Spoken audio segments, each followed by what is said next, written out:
Hello guys! Welcome back to the part 2 of our Easter break. At for our second day, we went to the New Norcia. At yan, si Father George, kanya muling tinitingnan kung paano ba na-develop itong New Norcia.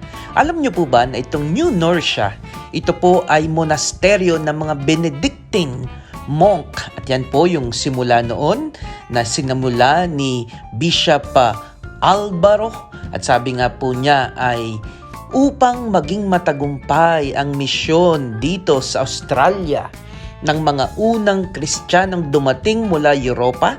At kita nyo po, may 7 pari at mga laiko diyan na pinapakita sa picture. Kinakailangan magkaroon ng monasteryo. At kahit naman po sa atin dyan sa Pilipinas, talaga naman po palaging sinasabi, nire-recognize ang role ng mga pari, ng mga monasteryo sa pag-unlad ng lipunan. Kita nyo po ba ang mga naunang eskwelahan sa atin dyan sa Pilipinas, ang mga naunang nagtaguyod ng iba't ibang mga siyentipikong pag-aaral sa medisina, sa iba't ibang larangan, astronomiya, ito po ay mga monk. At alam po natin yan sa pag-aaral natin ng history of sciences. Kita nyo naman dito, yan, pinapakita ko po dito, yung gawaan ng tinapay. Actually, nakalibre kami dyan eh. Kita nyo po yung luma pa at ang mga monk nga po ang nagturo ng maraming mga skill sa mga tao sa pagluluto at sa paggawa ng mga alak. Kita nyo, may ale.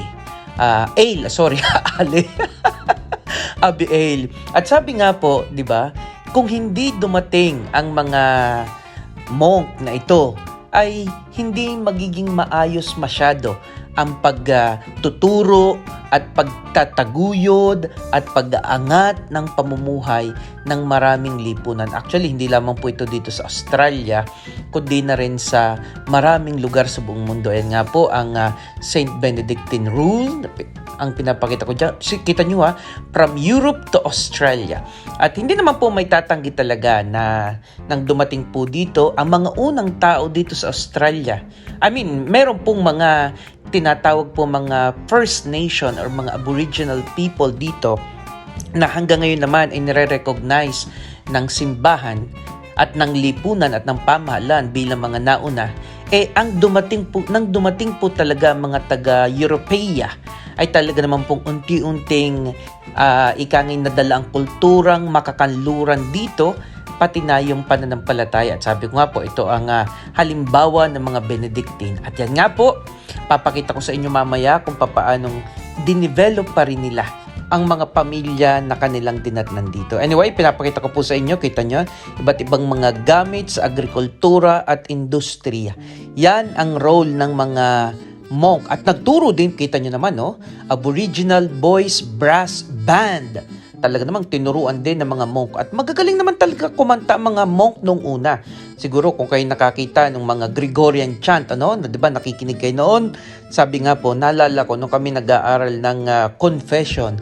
Nung unang-una po. At alam nyo ba na pag kumanta ka ng sintonado sa mga pari noon, ay may kaparusahan yun. Sabi ko na nga, buti lamang hindi ako naging pare ng panahon na yun. Kung hindi ako sintonado. At kita ninyo, kaganda ng crucifix na ito. Ito ay talaga namang, sabi nga po ay, sa atin ay antik na antik. Yan.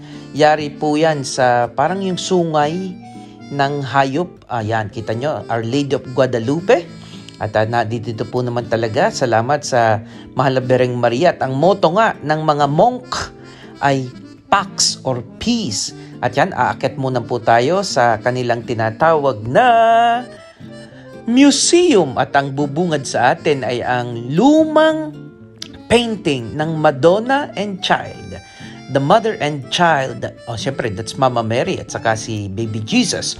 At yan nga po, si Bishop ang nagsimula ng monasteryong ito. At yan, pinapakita dito ang mga naunang gamit ng simbahan at kagamitan ng obispo.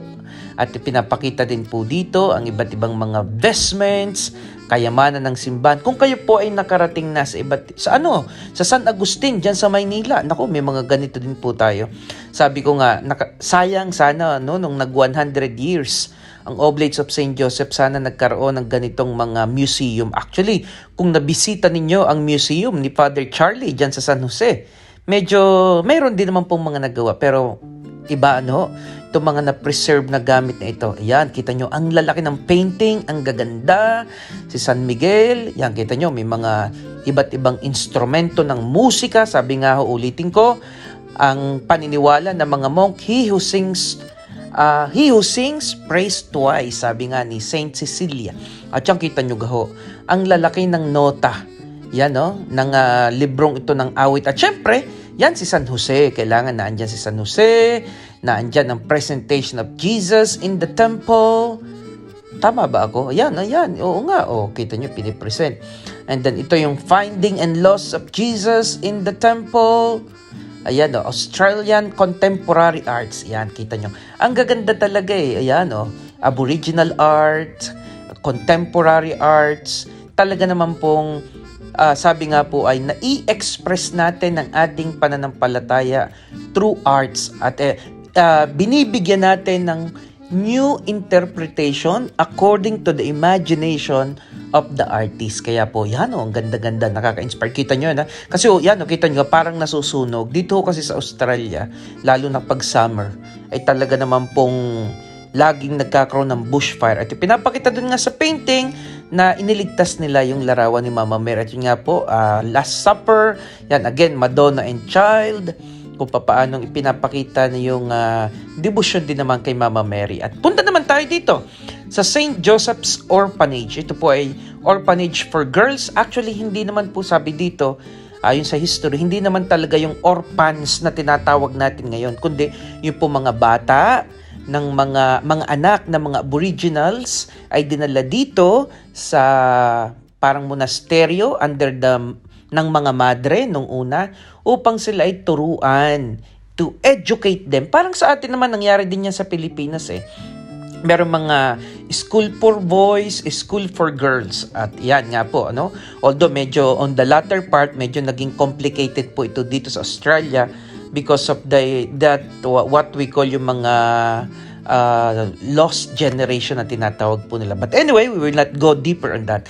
Pinapakita ko sa inyo si Gardner, the botanist. He's a well-known Australian botanist. Sabi nyo nga po, Gardner. Sabi nga namin, parang dyan yata nanggaling yung gardener.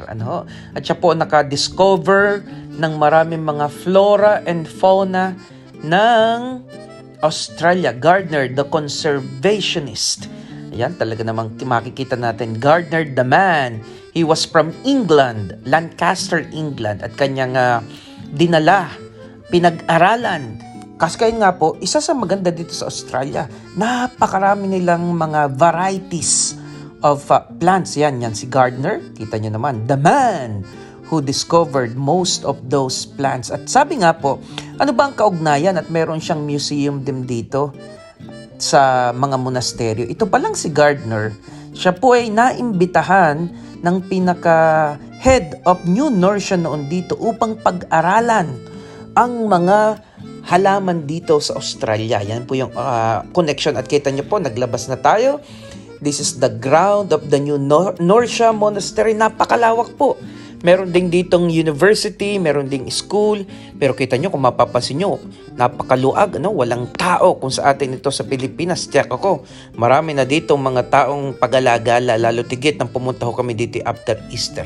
But anyway, kita nyo naman po, ang lugar na ito is really a place for solitude, silence, and prayer. Sabi ko nga po, one day, I will come back here. Tinanong ko na nga doon, pwede po ba mag-stay dito? Pwede naman daw para makasama mo magdasal ang mga monghe. At sabi ko, sige, one day I will come back and stay for 1 or 2 days for moments of introspection, prayer, solitude, reflections, and retreat. Maganda din po yun paminsan-minsan na tayo ay nagkakaroon ng ganong moment of prayer. At sa nga po, this is the Monastery Chapel. Pagdating po namin dito, napakaganda.